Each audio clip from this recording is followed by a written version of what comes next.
Le week-end avait été parfait chez sa mère, jusqu'à ce qu'à son retour, son mari lâche la bombe. L'argent économisé pour rénover la petite maison de plage dont il rêvait était devenu un acompte pour une nouvelle voiture pour sa belle-mère.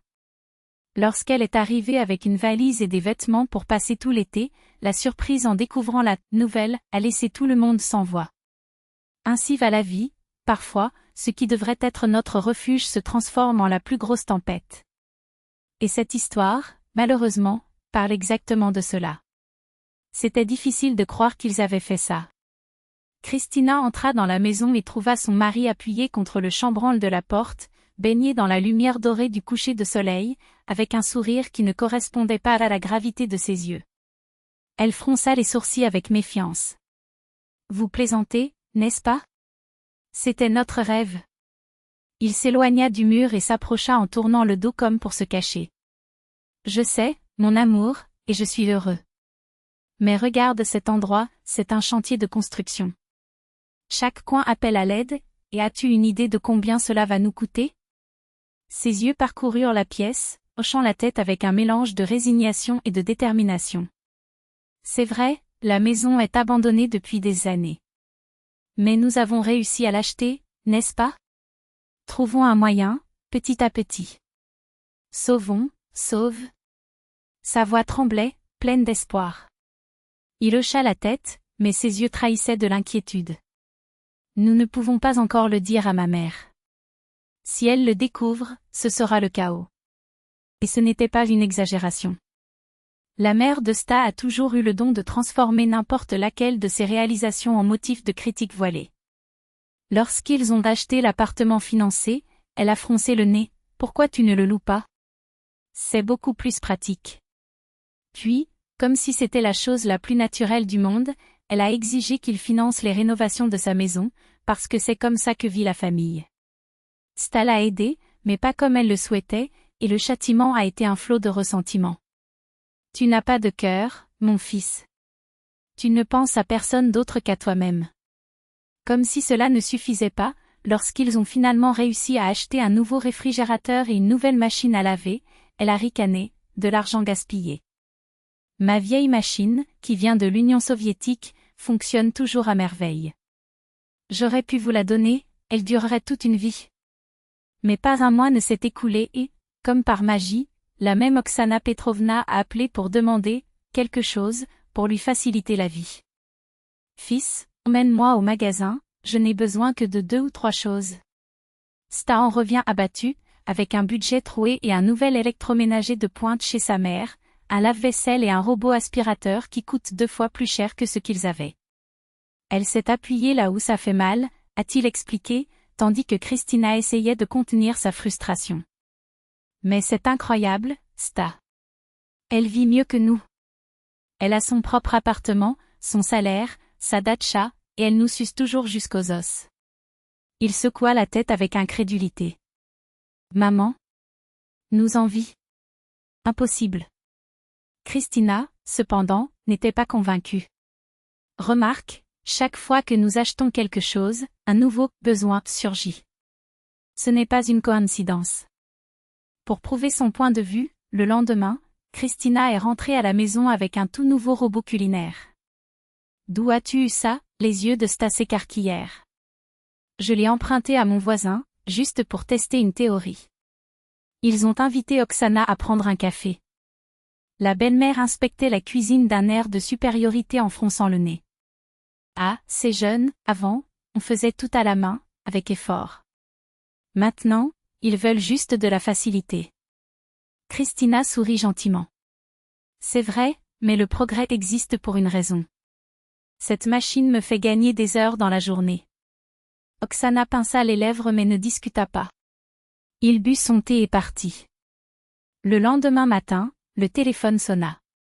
C'était elle, avec une voix plus douce que le miel. « Fils, Christina a raison. Cet appareil doit être incroyable.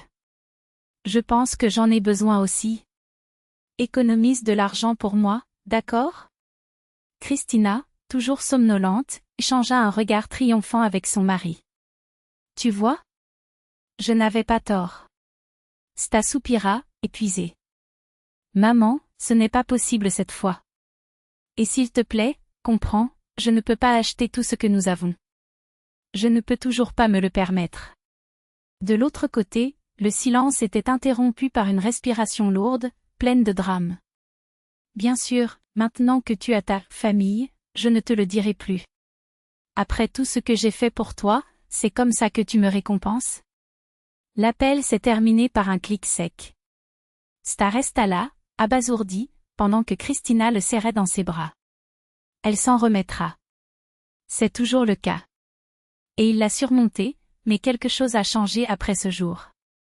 Le couple a commencé à cacher chaque achat, chaque petite victoire, comme s'ils étaient des criminels. Même la petite maison au bord de la mer a été acquise en secret, car imaginer la réaction d'Oksana à la nouvelle était effrayant. Pendant un temps, ils réussirent à entretenir la façade. Jusqu'à ce qu'un après-midi d'été, sa mère appelle pour demander de l'aide à la datcha. « Vas-y, Sta. Je vais rester ici, à tout organiser pour commencer la rénovation, » dit Christina avec enthousiasme. Ils avaient économisé suffisamment pour commencer, et elle ne pouvait pas attendre. Ils ont convenu qu'ils s'arrêteraient au marché, achèteraient les matériaux et se rendraient directement à la petite maison. Mais Sta arriva les mains vides, le visage un masque de culpabilité. Le cœur de Christina se serra. Où sont le ciment, le mastic, le carrelage? Il baissa la tête, vaincu. Désolé. L'argent est parti. Qu'est-ce que tu veux dire, c'est parti? Ma mère a découvert la datcha. Elle a demandé une nouvelle voiture. Je ne pouvais pas le supporter, Christina. Elle a pleuré, elle a juré de ne plus jamais rien demander. Le silence qui suivit fut plus éloquent que n'importe quel cri. Sta s'effondra sur le canapé, les mains couvrant son visage. Et Christina, pour la première fois, ne savait pas quoi dire. Parce que certaines blessures ne guérissent pas avec des câlins. Certaines trahisons sont venues déguisées en amour. La douleur serra encore plus la poitrine de Christina lorsque Sta avoua le reste, elle a appelé l'ambulance quand j'ai refusé. Elle a dit que son cœur lui faisait mal, que je la tuais. Et toi, comme toujours, tu as cédé. La phrase était un couteau.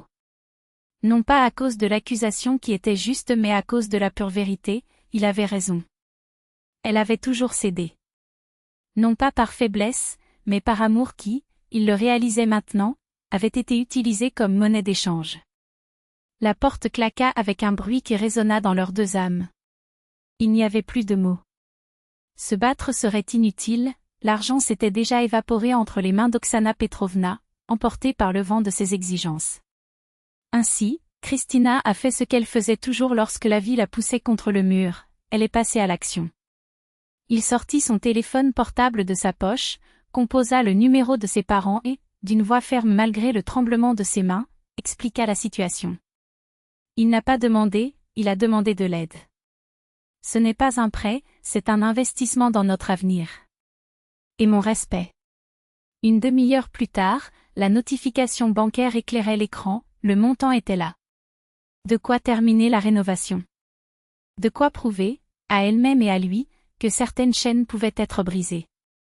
Sta était toujours assis sur la marche du porche, sa posture courbée comme celle d'un homme vaincu, lorsqu'elle revint. Sans un mot, Christina lui tendit le téléphone, la balance clignotant sur l'écran comme une accusation silencieuse. Nous achèterons tout demain. Et je paierai chaque centime. Ses yeux s'écarquillèrent. Tes parents? Oui. Mais ils ont dit une chose avant le transfert. Si vous continuez à payer le distributeur automatique de votre mère, ce sera la dernière fois qu'ils nous aideront. L'air entre eux devint épais. Sta l'attira vers lui, enfouissant son visage dans son épaule, et elle sentit le poids de ses larmes chaudes à travers sa chemise. Un hochement de tête fut sa seule réponse. La rénovation s'est terminée plus vite que quiconque ne l'imaginait. Pas par miracle, mais parce que, pour la première fois, ils ont travaillé ensemble non pas comme des marionnettes dans un drame familial, mais comme des alliés. Pas de luxe inutile, pas de carrelage importé ni de robinetterie dorée.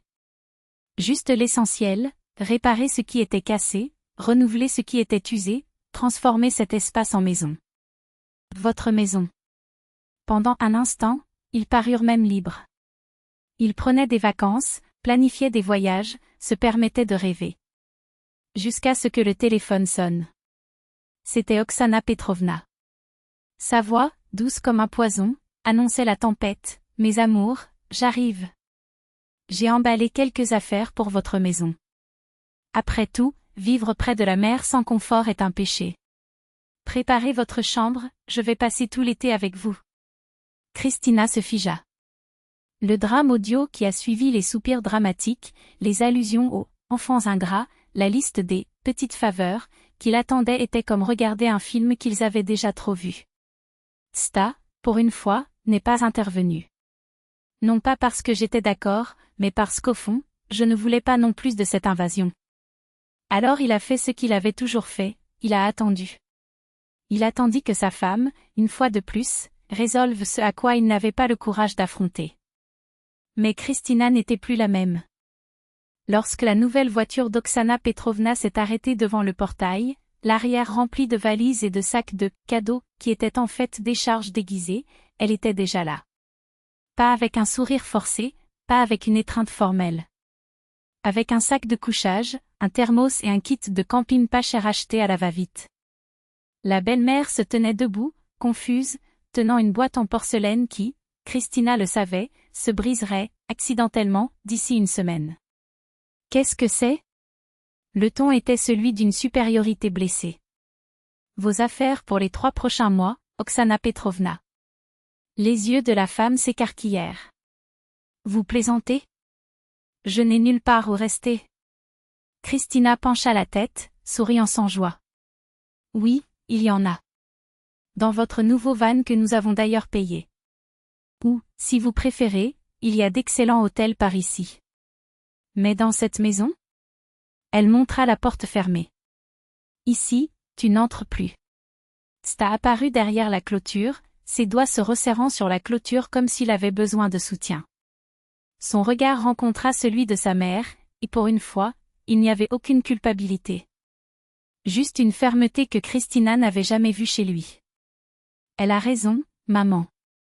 Tu as de la place dans le coffre. Et si tu n'aimes pas, loue une maison. Mais ici, il montra le portail verrouillé, c'est fini. Nous n'allons plus financer tes caprices, tes chantages, tes visites qui ne sont que des prétextes pour nous sucer jusqu'aux os.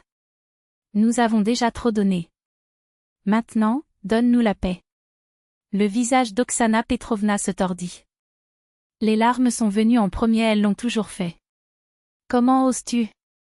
Je t'ai élevé, je t'ai tout donné. Et ça, cette femme t'a retourné contre moi. Sta n'a pas reculé. Tu m'as élevé pour être ton esclave émotionnel, pas ton fils. Et Christina ? Il regarda sa femme et il y avait quelque chose de nouveau dans ses yeux. Fierté. Elle m'a appris ce que signifie être un homme. La belle-mère haleta, comme si elle avait été giflée. Tu vas le regretter. Tu es ingrat, égoïste. Mais plus personne ne l'écoutait. Christina lui avait déjà tourné le dos. Sta ferma la porte avec un dernier clic. À l'intérieur de la maison, le silence était si profond qu'on aurait dit un soupir de soulagement. Rien n'avait changé et en même temps, tout avait changé. Parce que pour la première fois, ils se sont choisis. Et toi ? Avez-vous déjà pris le temps de réfléchir au nombre d'Oksana Petrovna que vous avez en banque dans votre vie ? Parfois, l'amour le plus dur n'est pas celui que l'on donne aux autres, mais celui que l'on se refuse à soi-même. Profiter, c'est admettre que cette histoire a fait mal là où elle fait mal. Partager, c'est avertir ceux qui ne se sont pas encore réveillés. Et vous inscrire ? Cela ouvre la porte à davantage de vérités que personne n'ose dire. Parce que les meilleures leçons ne viennent pas des contes de fées, elles viennent de ceux qui ont osé en réécrire la fin.